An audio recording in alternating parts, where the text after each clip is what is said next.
Hello. Today I thought I would talk about the subject of suffering. Um, Not a very cheery subject, but I think that it's a subject that is quite core to this path, and in some ways core to living this life. And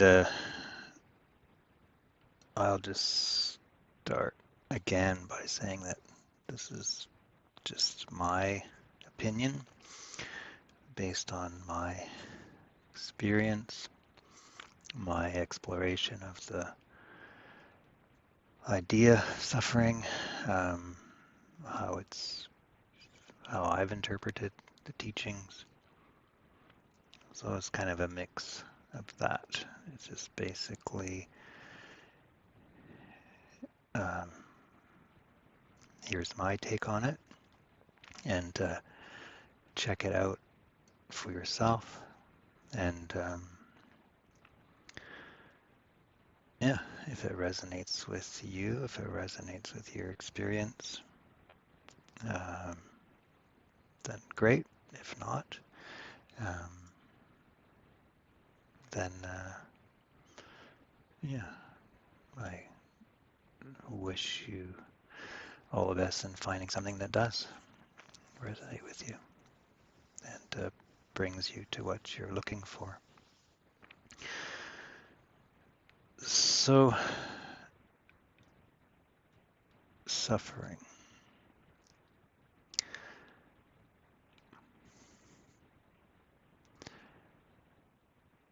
I was reading this psychology textbook recently, and there it was talking about spirituality and in clinical work, and it was talking about suffering, and the author's perspective on it was that um, we could never alleviate a client's suffering, and that's something that they just kind of got to come to terms to live with, how they live with it in some way for their life. And I definitely agree that it's not something that we can eliminate, but it definitely feels like something that an individual can eliminate from their experience. And so what do I mean by suffering? What I When I talk about suffering, it's to me it's this kind of deep down sense that things are not okay as they are. Um, it's yeah, it's definitely a deep down um, existential angst. Um, so in Buddhism, they use the word dukkha, and so people have been translating that as suffering for years, and now there's kind of trying to change it a bit and say, well, it's more like unsatisfactoriness. And I think that seems just as valid a definition, right? It's just this deep sense of dissatisfaction with how things are. Um, so in my experience, experience in trying to reflect my experience of suffering. There was a point in my life where, let's say, the first 40 years of my life, maybe not the first beginning, but quite a lot of it,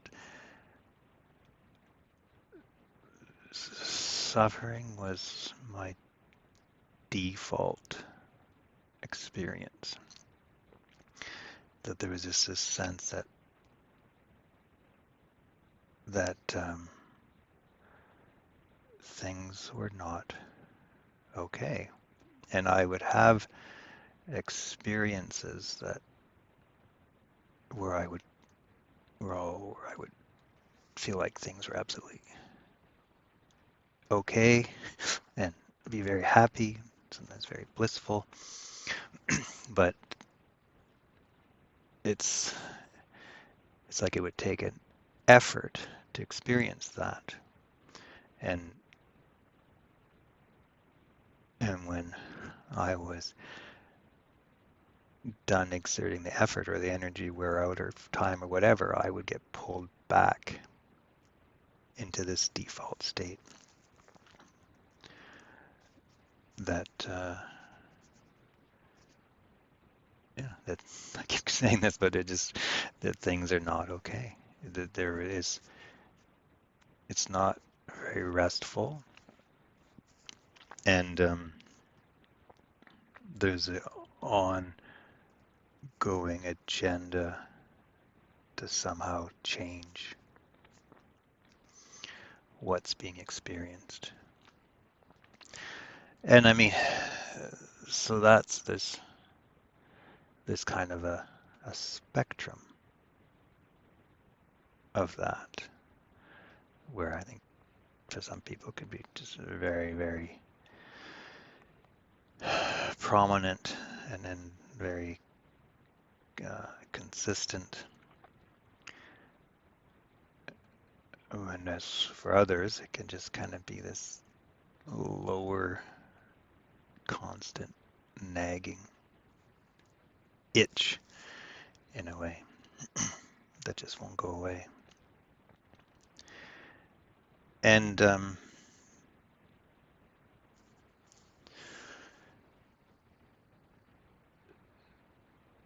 so we can't, I can't talk about suffering without talking about the self and the idea of the self.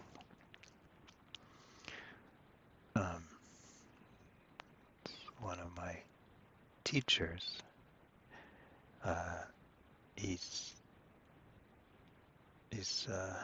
very fond of saying that there can't be suffering without a sufferer.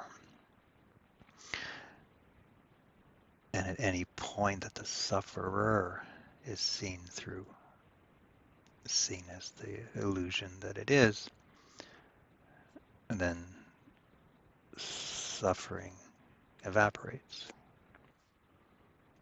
It's like waking up from a dream, whatever that dream world was, ceases to exist.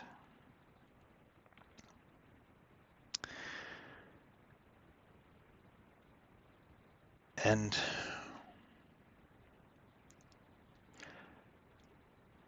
so what does that mean? We can't have suffering without a sufferer. Well, so that would definitely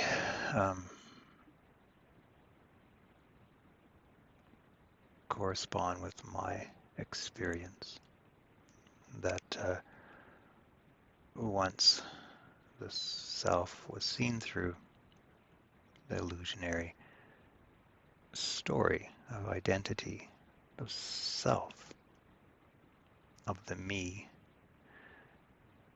once it was seen for what it was, just this continuing flow uh, of personality, and not this solid entity that existed and needed to be protected. Um,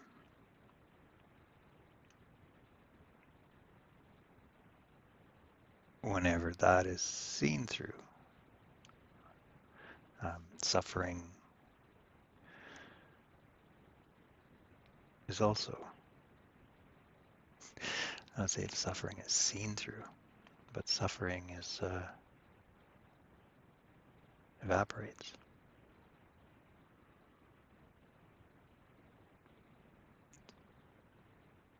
Because it seems like this suffering is the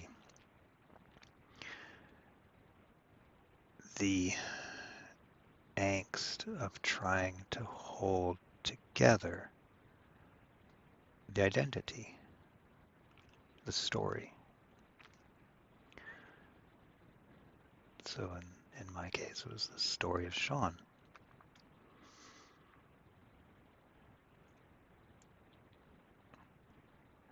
All right, so Sean was, it's kind of like I talked about in my other video about no parachute, no ground. Sean is that insistent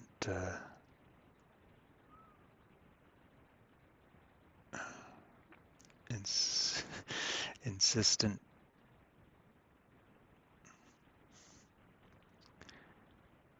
force in a way. I don't know. It's insistent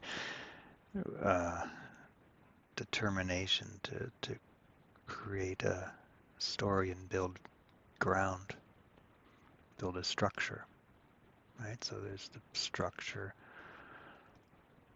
of Sean. And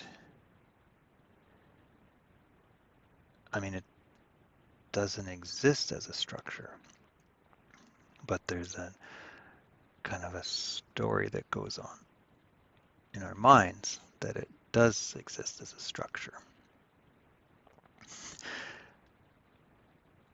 I had this image quite a number of years ago. I was trying to communicate this to another, and it's almost like say you're on the beach, right? The mind is on the beach, and it's creating these bricks of sand, very solid bricks of sand, and it's taking them and it's placing them in this gigantic pool of water. And as soon as it's placed there, it dissolves back into flow, into sand. But it's like the mind doesn't look there. It's just focused on building these bricks, and then it just puts them down, and it's constructed this idea that it's building something over here, when in fact it hasn't built anything. And in some ways, I guess that's what self-inquiry is. Self-inquiry is actually consciously turning and looking and seeing, okay, what have you actually built? Then seeing, oh, there's actually nothing there. Nothing has been built. But yeah, and so once that is witnessed, that nothing has been built, that there's nothing there to protect,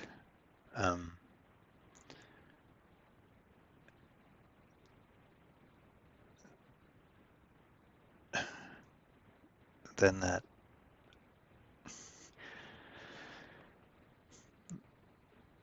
I keep using the word angst, but that just seems like such a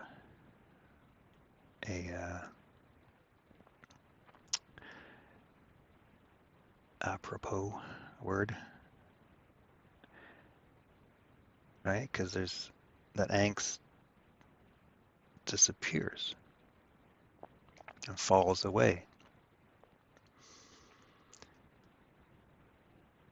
So it seems that suffering is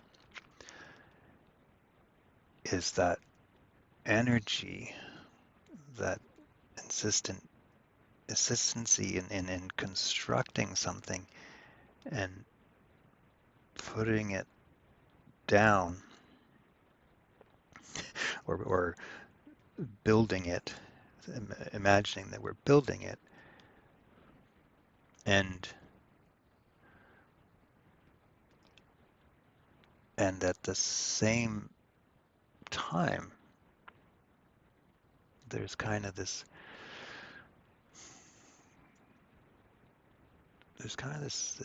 knowing that what we're building doesn't exist, or it's not, it just that we're building is incredibly fragile. And so that's where suffering comes from, is in my experience, is trying to hold that incredibly fragile, non-existent thing together. And it sounds really ridiculous as I say it, but it's such a core piece of so many of our lives.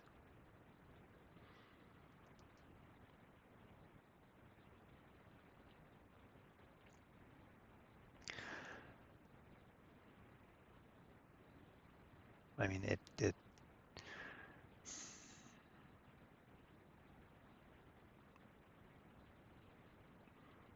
it's at the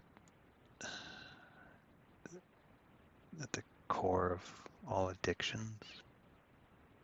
Well, I don't know. It would seem that way. It would seem that the use of substances and activities and behaviors is a desire to squelch that deep down sense that things are not going to be okay. And there's a certain legitimacy to that perspective, because what you're trying to maintain and trying to hold on to is so contrary to reality, to existence, right? I mean, that's what the Buddha talked about, impermanence. We try to insist on permanence in a reality where there's no such thing as permanence.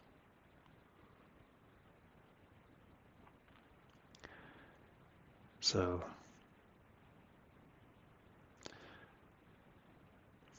when you look through it through that lens, suffering makes sense.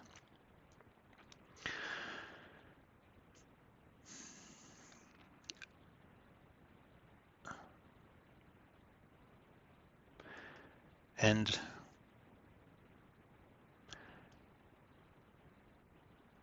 I think it's going back to the beginning. I think that it's why I think it's such an essential idea to kind of allow to sink in, is because if that is what we're looking for on the path is to be free of suffering, then it would seem that it's quite helpful to get some idea of what suffering is, so that we know when we're getting close, I guess. Yeah, so that was my experience, or is my experience, was my experience. That became quite clear that that's what I really wanted, was I wanted to be free of suffering, free of that just underlying nagging dread.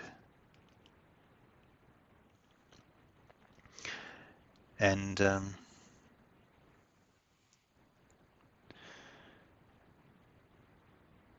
it is possible.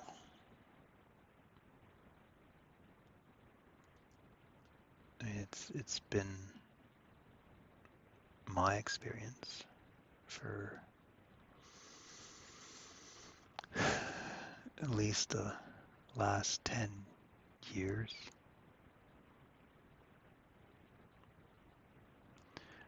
There was this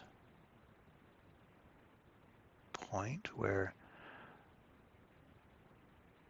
it became quite clear that the self didn't exist in the way that I had been behaving like it did. And it's a much kind of longer story than that. And maybe I'll do a video about that journey. But there was, yeah, there was a seeing through that. But I think more importantly, there was a willingness to exist from that perspective. And so, and going back to the analogy of kind of that force that would pull me into suffering, now it's like my default experience is that of freedom and resting. And like I have moments that, like, very intense emotions, and I don't know, whatever one consider an off day, I guess, right? So kind of get worried about things, get into planning, conflicts with people, wish for them to go away. And they don't last that long. They and there seems to be this force. I don't call it a force, but there's just kind of this pulling back, kind of pulls me back into that place of resting. And over time of exploring that and then trying, kind of dissecting that experience, it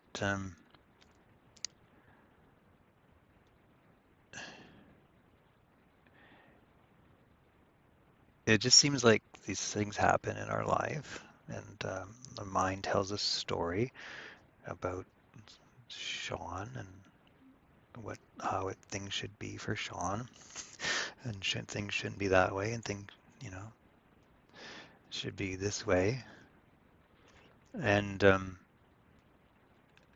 it's almost like it's being promoted. I like to use the analogy of like kind of the used car salesman. And, you know, no disrespect to any used car salesman, but this is like the stereotypical used car like that's trying to sell you something, right? That energy, that input, that and the mind seems to do that. There's some aspect of mind that does that. It tries to sell you, right? Sean shouldn't be treated this way. And in the past, that would have been latched onto, right? And like, yes, that's true. Sean shouldn't be treated that way because the story of Sean needs this to happen in order for that to happen in order for this happy ending to occur at some point in the distant future. But now that doesn't seem to happen. There's that gets promoted. The the used car salesman comes into this and that, but and it's like, oh, yeah, that doesn't. I'm not buying that.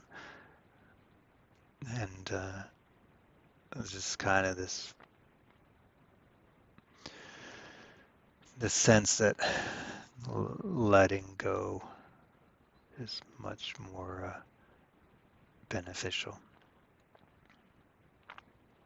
than hanging on to that story. And so the story doesn't get hung on to, and it just kind of peters out. It runs out of steam, which most stories do if we don't uh, yeah, like latch onto them and invest our energy into them. So I guess in some ways that's kind of the moment. It's just like a moment by moment experience. What am I interested in investing my energy into? Is it this construct of Sean that's supposed to be something, be someone? Or is it just letting go? I don't know if letting go is not really an investment, is it? We sell instead of buy. I don't know. That's still something. Yeah, it's just letting go. And again, it comes back to the free falling, right? We just let go and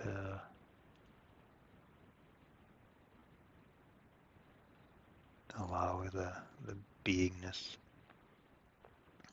of the moment. I mean, as if it needs us to allow it.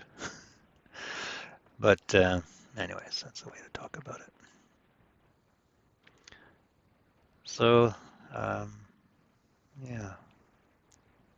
that's kind of suffering. And it's kind of like the Buddha said, there is a path out of suffering. I think that most spiritual paths agree with that. But where there seems to be a inconsistency is in what does the end of suffering look like? And it's like I talked about in the last talk, is does the end of suffering, is it like so never going to have any bad days? Like all your dreams and wishes come true? Or that you're not ever affected by anything? Um, I don't know. Some people that might be their definition of it. For me, it was, I just wanted to be free, and I just wasn't interested in it maintaining any artificial persona. And yeah, so it's 30 minutes now, and don't want to go too long about this. So hopefully that sheds some light on, I guess, my take on the subject. And like I said from the beginning, just my take. Um, if there's something in there that's helpful, then maybe try it on.